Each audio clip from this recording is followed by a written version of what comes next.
కట్టండి అని చెప్పి పోలీసులకు వెళ్తే పోలీసులకు ఘటనకు సంబంధించిన కంప్లైంట్ ఇచ్చినా కూడా పోలీసులు కనీసం పట్టించుకున్న పాపాన పోలేదు. 28వ తారీఖున మళ్ళీ 27, 28వ తారీఖున మళ్ళీ ఇదే మాదిరిగా జరిగించిన తర్వాత మార్చి 30వ తారీఖున కురుబ లింగమయ్యన్న కొడుకు బైక్లో తాను పోతా ఉంటే బైక్లో పోయేటప్పుడు వాళ్ళ ఇళ్ళ ద్వారా పోయే కార్యక్రమం జరుగుతూ ఉంటే బైకును అడ్డగించి లింగమయ్య కొడుకును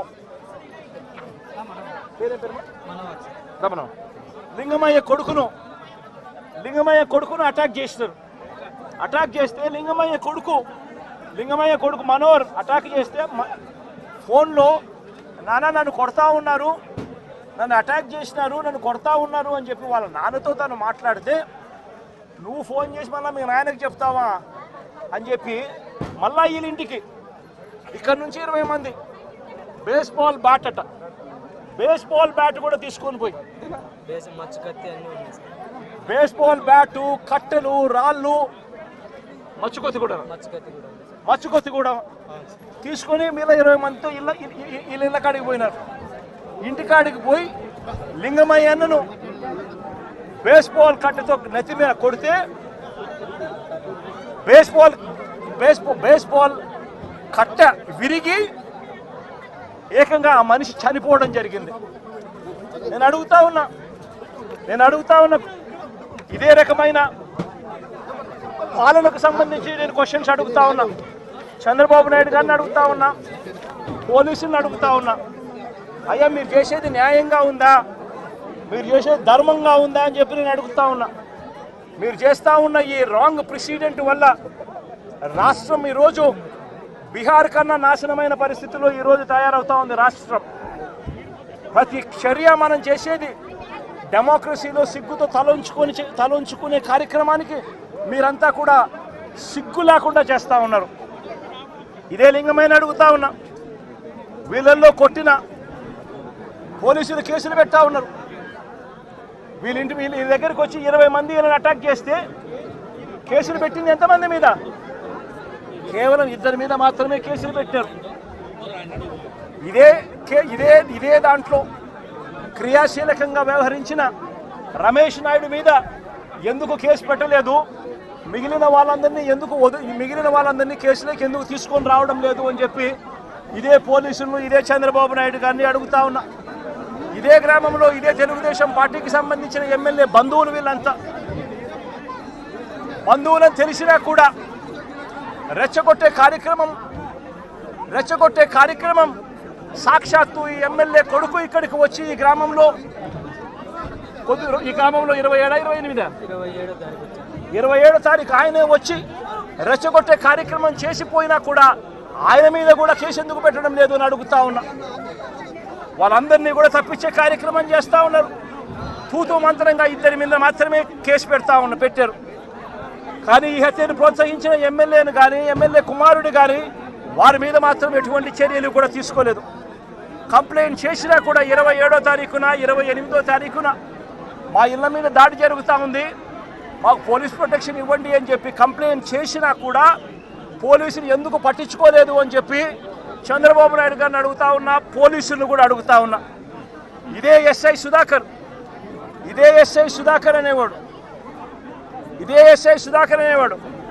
వీడియో కాల్స్తో ప్రతి ఎంపీటీసీలని కూడా తానే ప్రలోభాలు పెడుతూ తన ఫోన్లో నుంచే వీడియో కాల్స్తో వాళ్ళతో ఫోన్లో మాట్లాడించి తానే క్రియాశీలకంగా ఇదే రామగిరి మండలానికి సంబంధించిన ఎస్ఐ కేసు పెట్టినా కూడా యాక్షన్ తీసుకోకుండా తానే ఇవన్నీ చేస్తూ ఉంటే ఎందుకు ఆ ఎస్ఐ మీద యాక్షన్ తీసుకోవడం లేదు, ఎందుకు ఆ ఎస్ఐ ఫోన్ రికార్డ్స్ను ఎందుకు పరిగణలోకి తీసుకోవడం లేదు అని చెప్పి కూడా గట్టిగా అడుగుతా ఉన్నా. ఇదే లింగమయ్యతో పాటు కొడుకు శ్రీనివాస్పై కూడా దాడి చేశారు. కానీ ఆశ్చర్యం ఏమిటంటే లింగమయ్య కొడుకు నుంచి కాకుండా వాళ్ళు కంప్లైంట్ రాసుకునింది ఎవరితో తెలుసా? వాళ్ళంతకు వాళ్ళే ఒక పేపర్ మీద రాసుకొని వచ్చి పోలీసులు చదువు రాదని చెప్పి లింగమయ్య భార్యతో ఏలుముద్ర బలవంతంగా వేయించుకున్నారు. ఇది న్యాయమేనా అని అడుగుతా ఉన్నా. లింగమయ్య అన్న భార్య చదువు రాదని కొడుకు పక్కనున్నాడు, దాడిలో ఆయన కూడా గాయపడ్డాడు, చదువుకున్నాడు, కానీ ఆయనతో స్టేట్మెంట్ తీసుకోరు. స్టేట్మెంట్ తీసుకునేది పోలీసులే రాస్తారు. లింగమయ్య అన్న భార్యతో ఏలుముద్ర తీసుకుంటాడు. ఎందుకు ఆయన చదువు రాదు, భయపడిచ్చి పెట్టకపోతే సంతకం ఏలుముద్ర వేయకపోతే ఏమన్నారమ్మా, సంతకం పెట్టాలి. ఎట్టి పరిస్థితుల్లో పెట్టకుండా పోతే ప్రసక్తే లేదు, ఖచ్చితంగా పెట్టాలని చెప్పి ఆమెతో ఏలుముద్ర తీసుకుంటారు. వీళ్ళు ఏం రాసుకున్నారో ఆమెకు తెలీదు, ఏం స్టేట్మెంటు ఉందో దాంట్లో తెలీదు, ఎవడు చెప్పడు. కానీ కొడుకు ఇచ్చే స్టేట్మెంట్ మాత్రం తీసుకునే కార్యక్రమం మాత్రం చేయరు. ఇదే లింగమయ్యను చంపాలనే ఉద్దేశంతో బేస్బాల్ బ్యాటుతో మరి ఇక్కడికి వచ్చి బేస్బాల్ బ్యాటుతో తల మీద కొట్టి చంపిన నేపథ్యంలో ఎక్కడ కూడా పోలీసులు నమోదు చేసిన కేసుల్లో ఎక్కడా కూడా బేస్బాల్ బ్యాట్ ఉందని, బేస్బాల్ బ్యాట్తో కొట్టారని చెప్పి ఎక్కడే రాయరు. ఏంది చిన్న చిన్న కర్రలతో గొడవ జరిగిందని, ఆ దొమ్మిలో ఏదో జరిగిపోయిందని వక్రీకరించే ప్రయత్నమే జరుగుతూ ఉంది. ఇక్కడ ఆశ్చర్యకరమైన విషయం ఏమిటంటే పోలీసులు విచారించిన 8 మందిలో 5 మంది మాత్రమే లింగమయ్య కుటుంబీకులు. మిగిలిన 3 పోలీసులు సాక్షులుగా చేర్చిన మిగిలిన 3 తెలుగుదేశం పార్టీకి సంబంధించిన నిందితులకు సంబంధించిన సన్నిహితులను సాక్షులుగా మరో 3 పోలీసులే చేర్చడం అన్నది నిజంగా లా అండ్ ఆర్డర్ అన్నది ఏ స్థాయిలోకి దిగజారిపోయింది, పోలీసు అనే వ్యవస్థ ఏ స్థాయిలోకి దిగజారిపోయింది అని చెప్పడానికి నిజంగా ఇంతకన్నా వేరే ఉదాహరణ కూడా అవసరంలా. అంటే వీళ్ళే మనుషులను తప్పించేదానికోసం సాక్షులను కూడా వీళ్ళకు కావలసిన సాక్షులను మాత్రమే వీళ్ళు ఇప్పుడే యాడ్ చేసుకొని దానికి మళ్ళా లింగమయ్య అన్న భార్యతో ఏలుముద్ర చేయించుకొని వీళ్ళంతకు వీళ్ళే కేసును బిల్డప్ చేస్తూ ఉన్నారని అంటే ఇంతకన్నా దారుణమైన పోలీసు వ్యవస్థ ప్రపంచ చరిత్రలో ఎక్కడైనా ఉంటుందా అని అడుగుతూ ఉండ.